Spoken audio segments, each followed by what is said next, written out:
Pelaku penculikan kepala cabang BUMN ngaku diperintahkan oknum inisial F, dijanjikan 50 juta rupiah. 4 tersangka penculikan dan pembunuhan kepala cabang, Kacab, Ban BUMN berinisial MIP, 37, mengungkap sejumlah pengakuan. Sebanyak 4 pelaku penculikan yang berinisial Ed, RS, RAH, dan IU alias Eras, telah ditangkap. Keempat tersangka disebut berprofesi sebagai debt collector dan hanya bertugas melakukan penjemputan paksa terhadap korban di sebuah pusat perbelanjaan di kawasan Jakarta Timur. Mereka ditangkap pada Kamis, 21 Agustus 2025, di Jakarta Pusat dan Bandara Komodo, Nusa Tenggara Timur, NTT. Kini setelah ditangkap, mereka memberikan pengakuan yang disampaikan oleh pengacara para pelaku, Adrianus Agal. Saat ditemui awak media di Mapolda Metro Jaya, Adrianus Agal mengatakan kliennya diperintahkan oleh oknum inisial F untuk menculik MIP.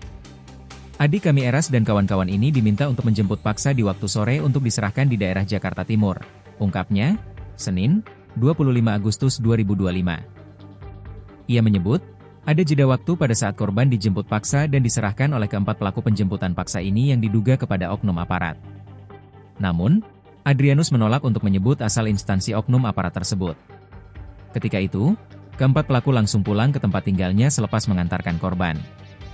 Setelah mereka pulang kurang lebih jeda waktu berapa jam setelah itu, mereka dipanggil lagi untuk mengantar pulang si korban, jelas Adrianus. Pada waktu para pelaku bertemu lagi dengan diduga oknum, disitulah bahwa mereka melihat korban sudah tidak bernyawa. 4 tersangka itu diduga hanya menjalankan perintah dari aktor intelektual yang menjanjikan imbalan puluhan juta rupiah. Meski begitu, Adrianus Agal mengungkapkan mereka baru menerima uang muka atau down payment, DP. Mereka dijanjikan sejumlah uang, bahkan sudah menerima uang muka. Tapi jumlah pastinya belum bisa kami sampaikan.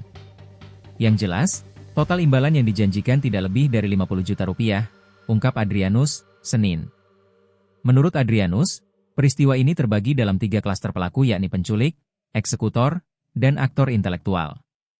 Ia menyebut Eras dan rekan-rekannya termasuk dalam klaster pertama. Setelah korban dijemput, mereka menyerahkannya kepada seseorang berinisial F di Jakarta Timur.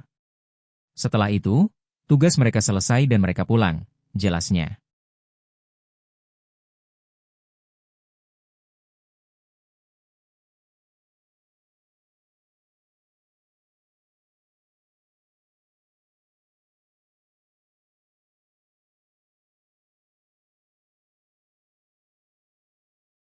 Download Tribun X sekarang, menghadirkan lokal menjadi Indonesia.